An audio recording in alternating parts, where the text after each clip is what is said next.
This is Trey Pemberton from Creeping Death, and I'm blowing it up with the Mighty Z on Capital Chaos TV. You're no stranger to technical difficulties. Oh, yeah, the tour we were on before it got canceled, I think something broke in my rig every single night until we got to, like, Florida.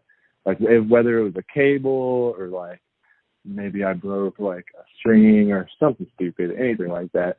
Or my amp was being weird, like, something dropped out. There's always something.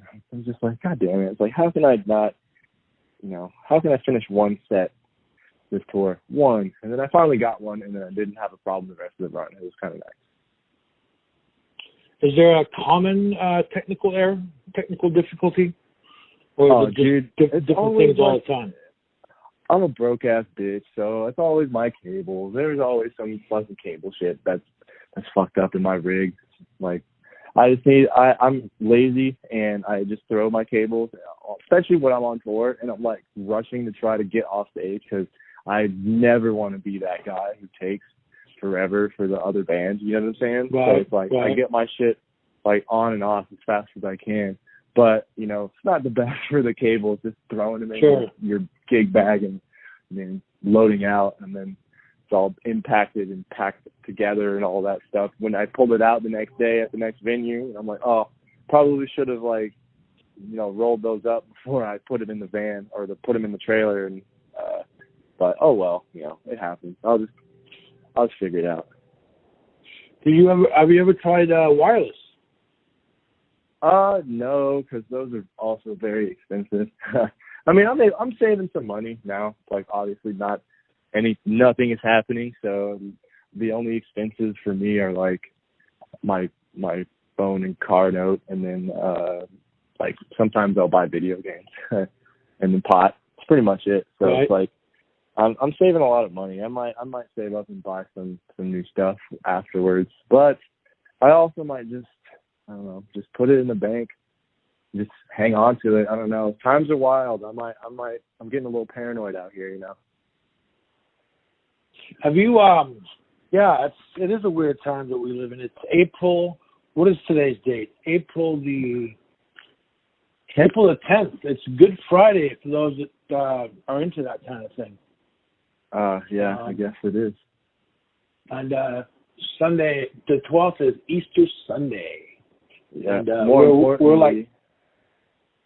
Oh no, I was being dorky. I was saying more importantly, my birthday is in 2 weeks. So. Is that right? Does that still make you an Aries? Are you an Aries? No, I'm a Taurus. My birthday is on the 23rd. Oh, nice. With the Taurus and the Aries share a pair of horns, right? Something like that.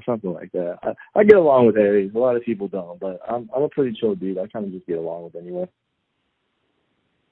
And how did you first get into music? Was it through television, radio? Definitely my mom. Like she's super into music. Obviously, being a black kid, like you grow up just automatically listening to R&B and hip hop and stuff like that. But besides that, she really, once I got a little bit older, introduced me to Rush. That was very big for me, wanting to learn how to play the drums, which was my first instrument. She also showed me Metallica, which the band's name is Creeping Death, so obviously that was very big for me. She also showed me Slayer and Pantera, and then also a lot of other, 80s, anything from like 80s pop to like new wave to like hair metal. So just a lot of diverse stuff, and I'm really glad I kind of came up with that upbringing because I feel like my taste is very, very like diverse and out there, So I'm pretty grateful. That's just kind of how I came into getting into music and like aggressive music. So, you find one thing and then you just go down a rabbit hole, and then it kind of leads you to another thing. You go down that rabbit hole. That's just how I went down the line. Do you think that kind of upbringing has led you to having more of an open mind? Oh, absolutely. My parents are super chill, and they raised me super chill. Like, it's so funny when I see. It's not funny. It's hard for me to get like when parents have like different, I don't know, just misunderstandings with their kids and vice versa. Because I've always just been super chill with my parents, and I'm just like, I don't know, they respect me and they showed me a lot of cool stuff and taught me a lot of cool stuff. So, yeah, definitely my upbringing has definitely made me a little bit more open-minded. I also am like a military brat. My dad was in the Navy. I mean, he's not like Mr. Gung-Ho Navy guy. He actually hated his experience, but we moved around a lot, so I got to experience moving into a lot of different places and stuff like that. So I think that helped too, just because I noticed that in Texas sometimes people just don't, not that they have the means, like they can't leave. Like some people obviously don't have the means to move, and I get that. But what gets me is that a lot of people don't have the desire to see anything else. Like that's what gets me. And so you don't want to see any other sort of culture or any sort of other thing besides what you got. That's kind of how you get like a more diverse worldview, you know? So I'm pretty thankful for it. I want to always learn more information, and you know, I'm eager for that stuff. So, you know, I always just try to get people to join on the train, you know, try to want more for yourself than just what's around, you know. Not that that's wrong. Like some people really enjoy that. There's nothing wrong with that. But you can also take a step out of your little comfort zone and check out something else, you know. It's not going to hurt. Well, I mean, now you can't step out anywhere. So, but I mean, maybe in like 2021, I don't know, 2021, go out, you know, see the world a little bit. Are there any yeah, for 20 seconds, don't touch your face. Yes, please. Like for the next 10 years, please, people, wash your hands. I don't know why we weren't doing this before. You know what? I was in a Costco a few weeks ago, washing my hands, and in walked some dude, handled his business, and then walked out. So even in the midst of this crisis that we're in right now, there are some people that are just unreal. Just can't get with it. There's a lot of people that have various views on what's going on right now. Some people don't think it's real. Some people think it's a hoax. Some people think it's like some political thing. And then there are others that see it for what it is, I suppose. Yeah, it's a mess, and it's all, you know, there's just so, like, people have an outlet for their, like, everyone kind of has a voice nowadays with the way social media is and everything. So you're going to always have a lot of dissenting things and a lot of misinformation. You know, you just kind of have to sift through it the best you can and do, at the core, do what you think is smartest and right for you and yours, you know. And now it says the band is based out of Denton, and I'm calling Arlington. Are they right next to each other, or? No. Okay. So Denton is like, all right. I'll just start at the beginning. The Dallas-Fort Worth area is Fort Worth, Denton, and Dallas, but it's basically all one giant thing. Everything in Texas is already so spread out as it is that driving 30 minutes north of Denton or driving 40 minutes to Dallas and vice versa is not exactly the biggest of deals. You know, Arlington is probably, honestly, since it's in the middle of the Metroplex, probably almost 50 minutes to Denton. So I guess it's not that far. I actually live in North Fort Worth right now. Eric lives on this side of town. He lives probably about 10 minutes away from me. And that's considered really close. We consider, quote unquote, live up the road from each other. And Lincoln and Reese live on the Dallas side. They live kind of over on the border of northeast Dallas, kind of. So yeah, they live over there. It's pretty cool over there too. They have like the Arboretum and all this stuff. But yeah, we're pretty spread out here. But it's just kind of life. Like in Texas, you just kind of have to have. It's hard to get transportation without, or get around without a vehicle, without a car. The public transit here is kind of trash. So it's pretty rough in that regards. But I don't know, it's chill out here. It's, you know, I think it's making the social distancing thing pretty easy because we already have to drive so far to get anywhere that like just staying home it's you know, not that big of a deal. What was the local scene like at the beginning? Was it flourishing and robust, or was it sort of dead? In DFW, it's like it ebbs and flows. There's always like pickup seasons and there's like down times. Just like, I don't know. I think every team kind of has to deal with that. But like recently we lost one of our main like DIY venues, like probably in 2016, 2017, I want to say. And after that, for a couple of years, it was harder to get shows. And then we were able to get shows, and the turnouts were a little bit worse for a while. But it's picking back up again for sure. A lot of the younger kids are taking a lot of initiative and doing stuff. And it was popping off real hard before the quarantine stuff went down. There was a lot of it was getting back to where if there was a local show, like there would be a lot of kids. There was for a while, like you could have a local show and it would be pretty bleak no matter what day. But it's getting pretty good now. And then obviously before, it was there was times like that, but there was also times where local shows, like when we had that venue, you could have an all local show and bring 100 kids on like a Tuesday, and that was pretty normal. It was to the point where it's like, oh, there's a touring band coming. You have to have the main locals play above the touring bands because everybody will just leave. Like, right. If you put it after the biggest local. So it was like that for a minute. Now it's not like that. So, but it's just peaks and valleys, just with anything. Do you has Creeping Death gotten involved in the pre-sales pay-to-play scene at all? Oh, hell no, absolutely not.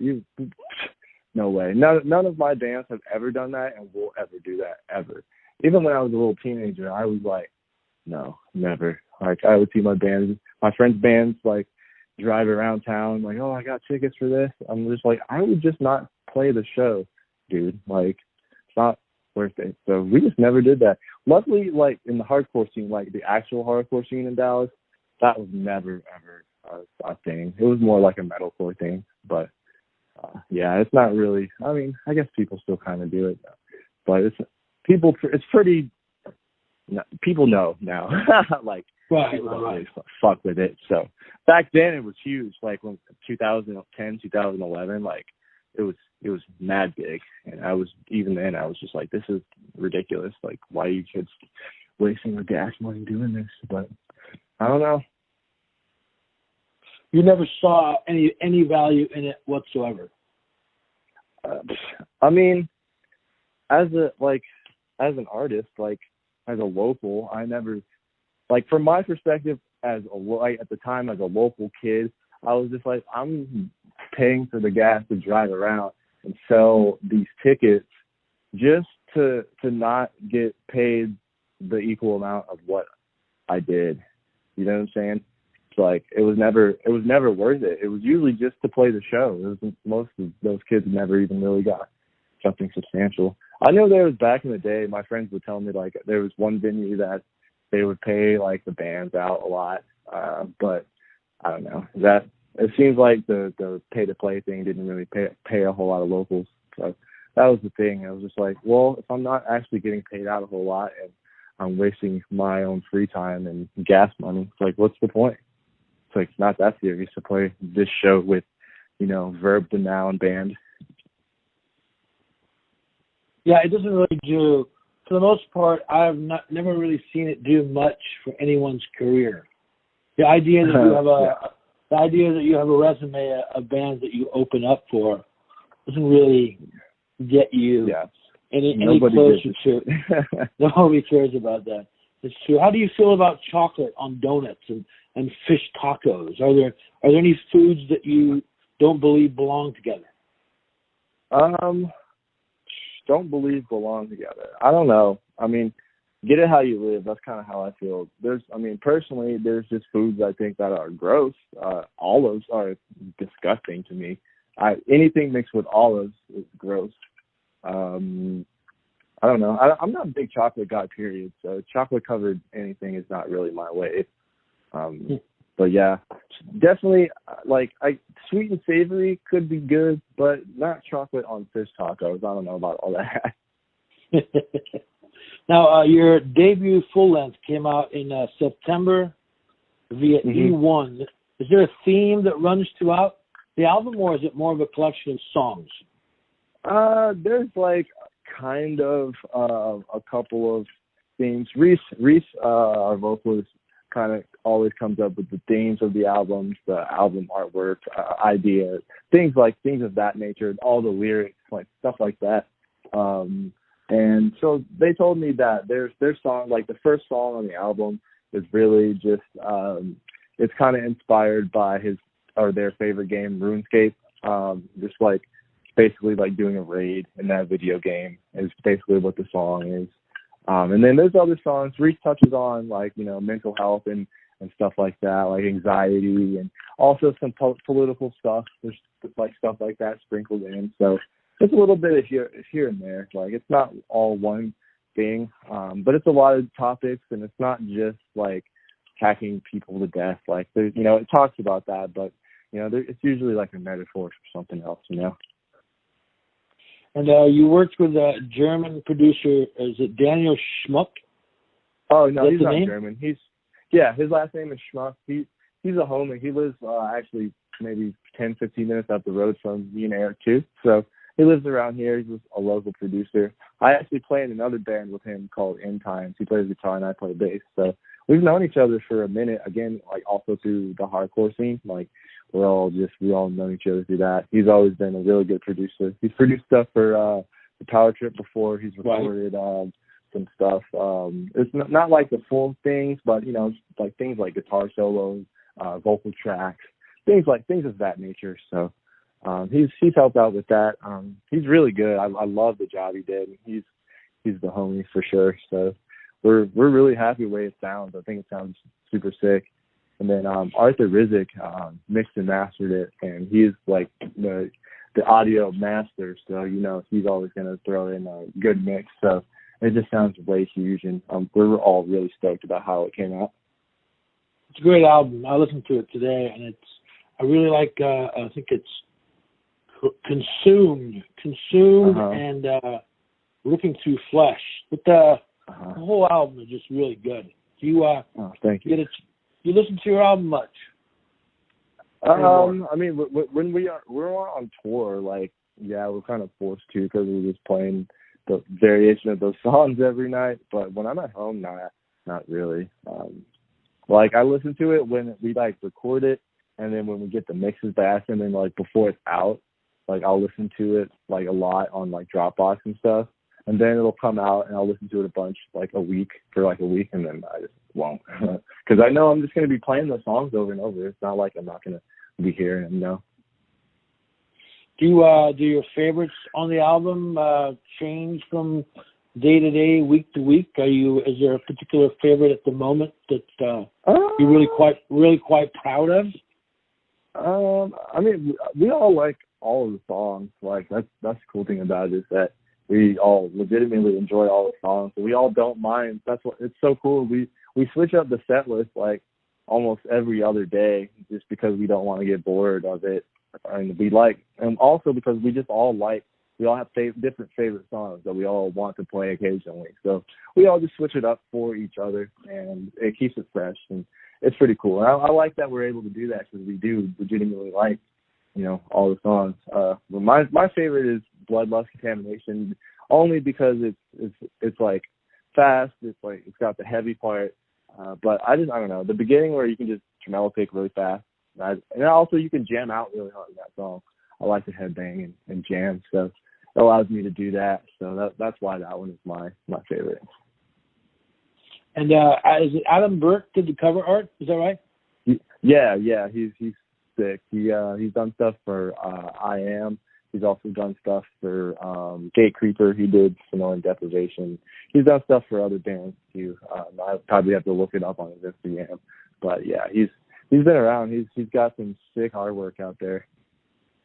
Was the art specifically for Wretched Illusions, or was this part of his arsenal of art? Oh no, it was specifically for the album. Reese, like with all the themes and stuff coming up with it. It's supposed to be like, the caves, I guess, from the first song. it's supposed to be like tied into that. So that's kind of what the idea they had with having that cover.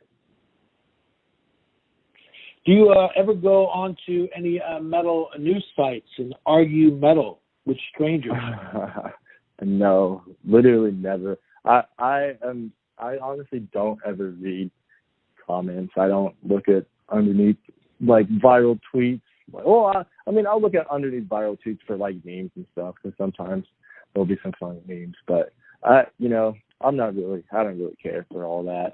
I'm a pretty chill dude. I don't know. I've never been big into commenting. Like I think I can count on one hand how many times I've sent a comment on some sort of forum that wasn't like a Facebook group or something like that. You know what I'm saying? Like, right. Obviously you're gonna chat on those, but like, something that's like a comment underneath a news article or something like that. Yeah, I don't think I've ever done that ever.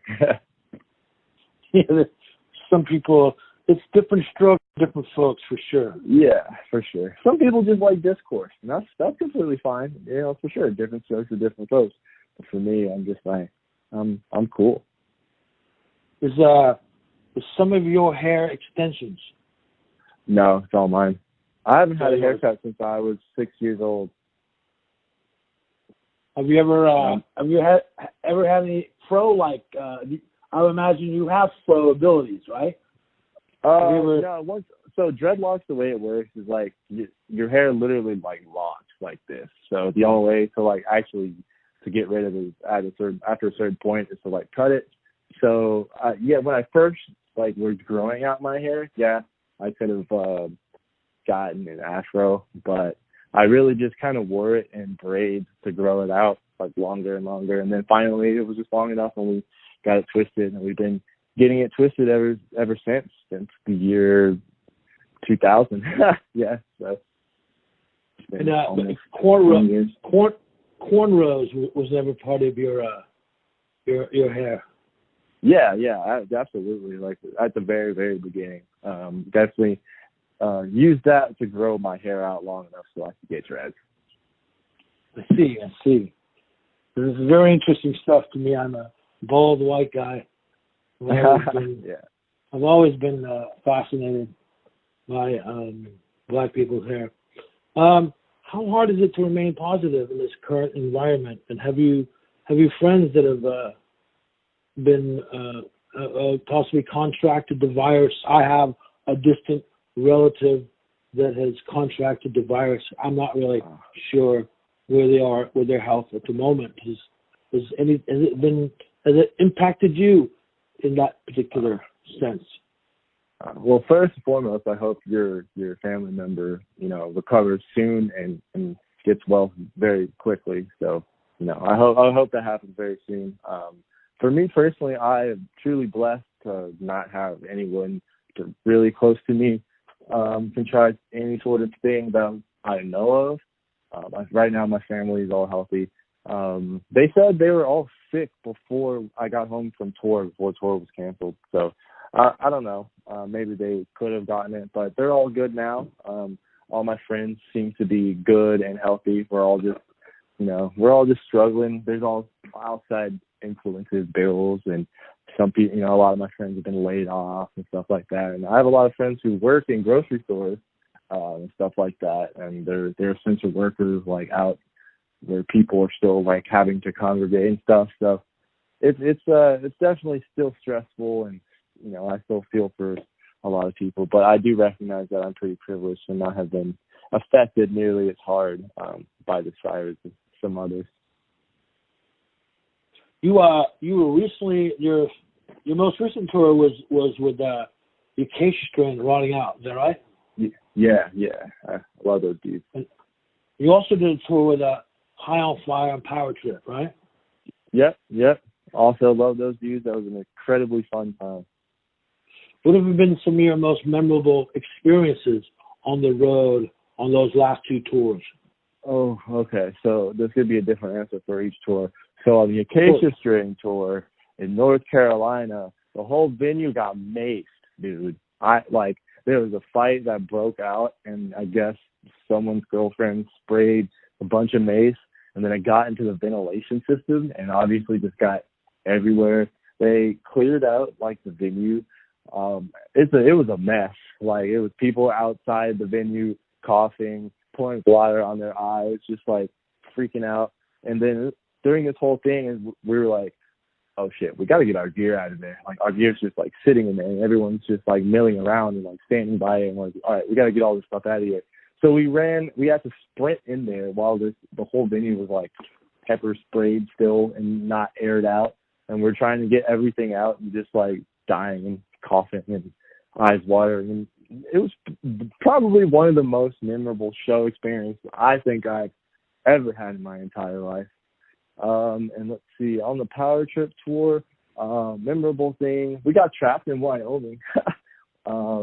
Like, all the highways, there was a snowstorm that hit, basically the day after, or like the night we played Denver, I think. So we stayed in Denver, and then everything was like shut down the next day, like all the ways out.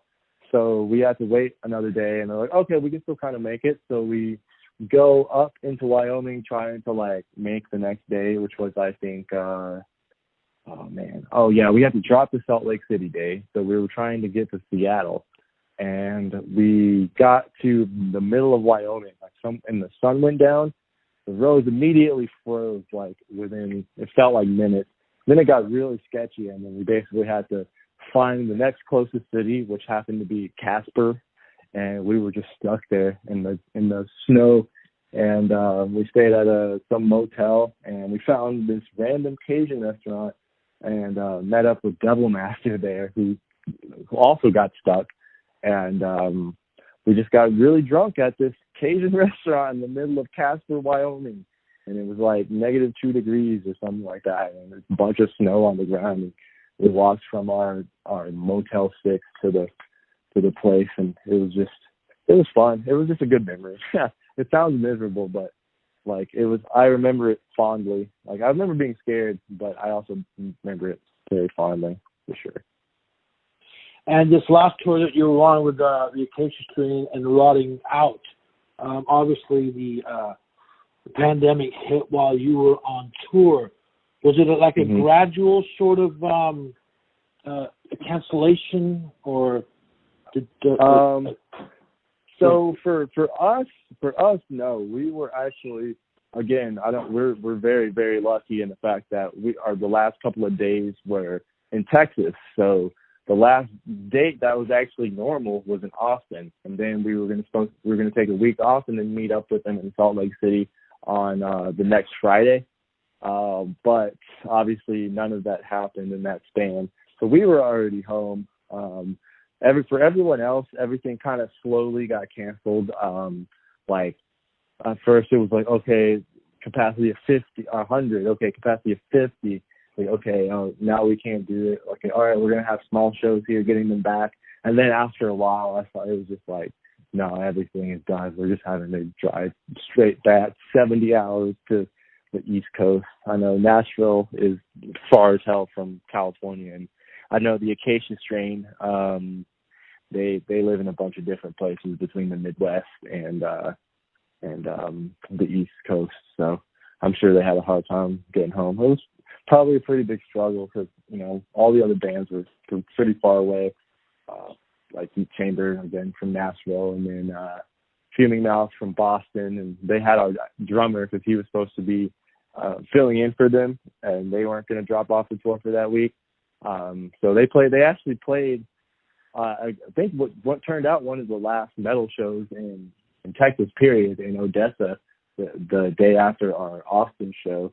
And then they basically just came back to DFW and dropped Lincoln off and went home. So it's been pretty rough for everyone. And obviously you have a gear. You have obviously your album is for sale, as well as I would imagine you still have tour gear. We have a bunch of tour merch. And that's up on your. Obviously, you can go to your Facebook page or whatnot and find the links. Is it merch? Yeah, just go on your Facebook page. You can post it on your Facebook. You can visit our Big Cartel. Actually, all of our merch right now is up on Big Cartel. creepingdeath.bigcartel.com. All of our merch stuff is going to be on there. It was just easier to put it all on there, and we can control shipping and everything. So you're going to be getting it directly from us, buying it directly from us. So it's the best way to directly help the band out.